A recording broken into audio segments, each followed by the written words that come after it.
In English grammar, an article is a word used to modify a noun, which is a person, place, thing, or idea. Articles are used to indicate whether a noun is specific or unspecific. There are two types of articles. One, definite article, the. This article is used to refer to a specific noun that is known to the reader or listener. For example, the book on the table refers to a particular book that both the speaker and listener are aware of. Two, indefinite articles, a and an. These articles are used to refer to a nonspecific noun that is not known to the reader or listener. A is used before words that begin with a consonant sound, and an is used before words that begin with a vowel sound. For example, a book refers to any book, not a specific one, and an apple refers to any apple. In English grammar, parts of speech are categories of words based on their function within a sentence. Each part of speech plays a specific role in the construction and meaning of sentences. Here are the main types of parts of speech. 1. Noun, a word that names a person, place, thing, or idea. Examples: dog, city, happiness. 2. Pronoun, a word that takes the place of a noun. Examples: he, she, it, they. 3. Verb, a word that expresses an action or a state of being. Examples: run, is, seem. 4. Adjective, a word that describes or modifies a noun or pronoun. Examples: happy, blue, tall. 5. Adverb, a word that modifies a verb, adjective, or another adverb. Examples: quickly, very, well. 6. Preposition, a word that shows the relationship between a noun or pronoun and other words in a sentence. Examples: in, on, at, by. 7. Conjunction, a word that connects words, phrases, or clauses. Examples: and, but, or because. 8. Interjection, a word or phrase that expresses emotion or exclamation. Examples: oh, wow, ouch. These categories help in understanding and constructing grammatically correct sentences by clarifying the function and relationships of words within a sentence. In English grammar, tense refers to the form of a verb that indicates the time of an action or state of being. Tenses help to convey when an action occurs, whether it is in the past, present, or future. There are three primary tenses in English, and each can be further divided into four aspects, making a total of 12 tenses. Here are the main types. 1. Present tense. Simple present. Describes a habitual action or a general truth. Example: she reads every day. Present continuous. Progressive. Describes an action currently in progress.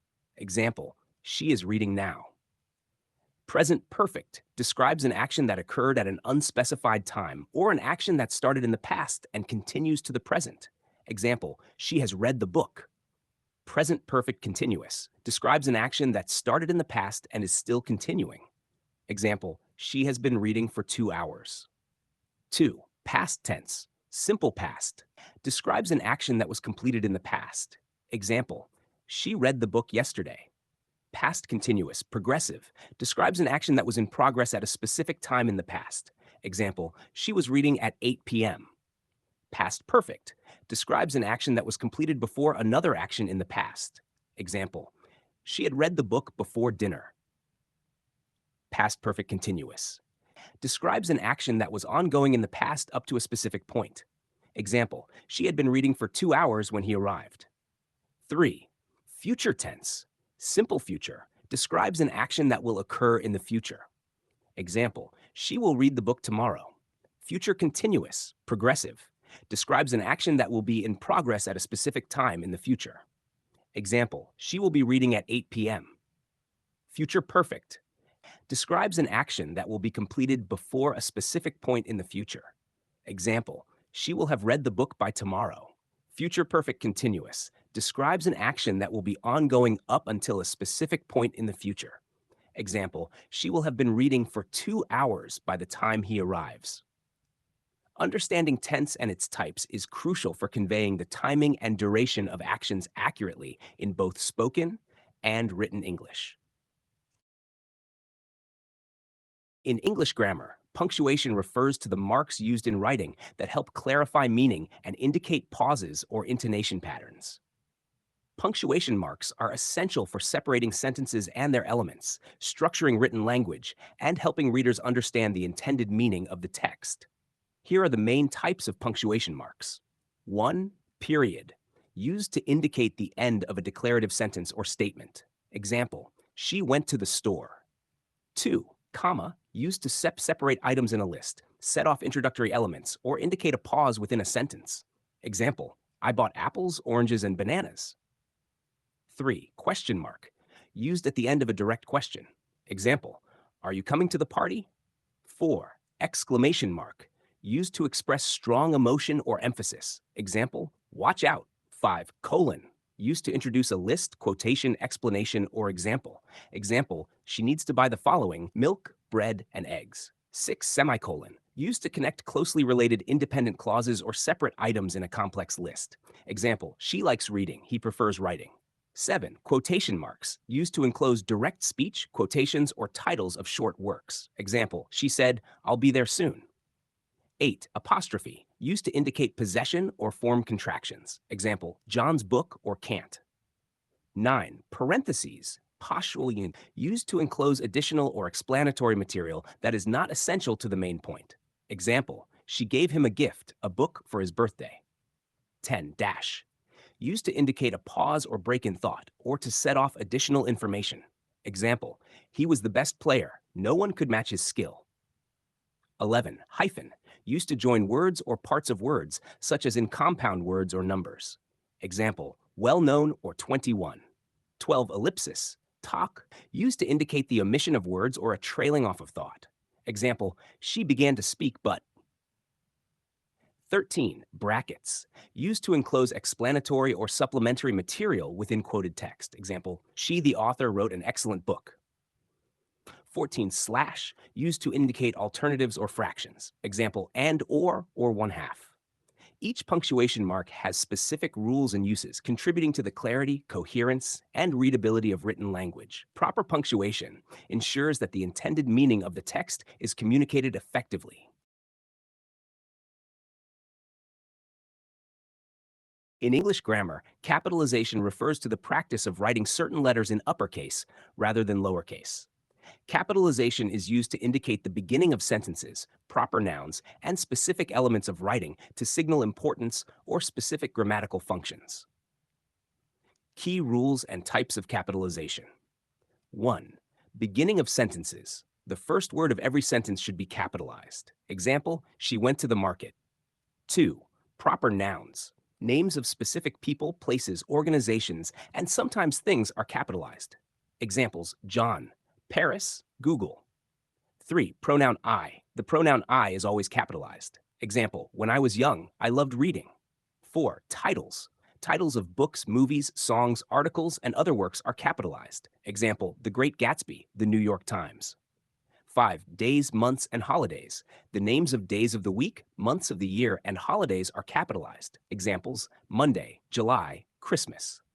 6. Geographical names. Names of specific places such as continents, countries, cities, mountains, and rivers are capitalized. Examples, Africa, Canada, Mount Everest, Amazon River. 7. Nationalities and languages. Names of nationalities, languages, and specific ethnic groups are capitalized. Examples, French, English, Native American.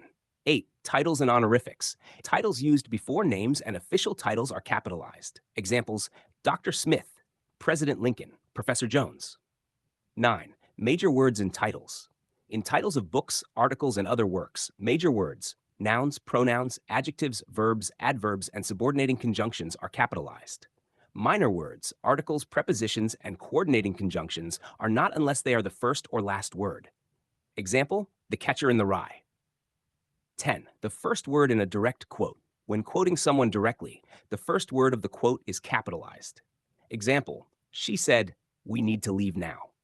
11. Specific historical events and eras. Names of specific historical events and eras are capitalized.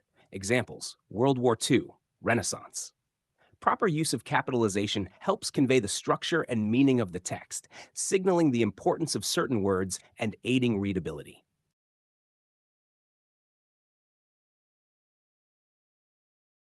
In the context of language, translation refers to the process of converting text or speech from one language, the source language, into another language, the target language, while maintaining the original meaning as accurately as possible. Translation is essential for cross cultural communication, enabling people who speak different languages to understand each other. Types of translation: 1. Literal translation. Also known as word for word translation, this type involves translating text exactly as it appears in the source language, preserving the original word order and structure. Example: translating Je suis étudiant, French, as I am student. 2. Free translation. This type focuses on conveying the meaning and context rather than adhering strictly to the original text's words and structure. It often results in a more natural and readable translation in the target language. Example: translating Je suis étudiant, French, as I am a student. 3. Semantic translation. Aimed at preserving the exact meaning of the source text, this type balances fidelity to the original text and readability in the target language. Example: ensuring that idiomatic expressions and cultural references are correctly interpreted. 4. Communicative translation focuses on rendering the overall sense and intended effect of the original text. It prioritizes the target audience's comprehension and response. Example: translating marketing materials or advertisements with a focus on eliciting the desired reaction from the target audience. 5. Idiomatic translation seeks to translate idiomatic expressions from the source language into their closest natural equivalents in the target language, often replacing idioms with culturally appropriate ones. Example: translating "It's raining cats and dogs," English, to "Il pleut des cordes," French, meaning "It's raining ropes." 6. Cultural translation addresses cultural references and contexts, adapting the text to be more understandable and relatable for the target audience while preserving the original's essence. Example: changing references to holidays, customs, or traditions that may not be familiar to the target audience. 7. Technical translation involves translating specialized texts in fields such as medicine, engineering, law, and science. It requires knowledge of the specific terminology and conventions of the field. Example: translating user manuals, scientific research papers, or legal documents. 8. Literary translation focuses on translating literary works like novels, poems, and plays, preserving the style, tone, and aesthetic qualities of the original text. Example: translating a Shakespearean play into another language while maintaining its poetic and dramatic elements. 9. Machine translation uses computer algorithms and software to translate text automatically from one language to another. It ranges from basic translation tools to advanced systems using artificial intelligence and neural networks. Example: using Google Translate to convert a text from English to Spanish. Each type of translation serves different purposes and requires varying levels of skill, cultural knowledge, and understanding of both the source and target languages.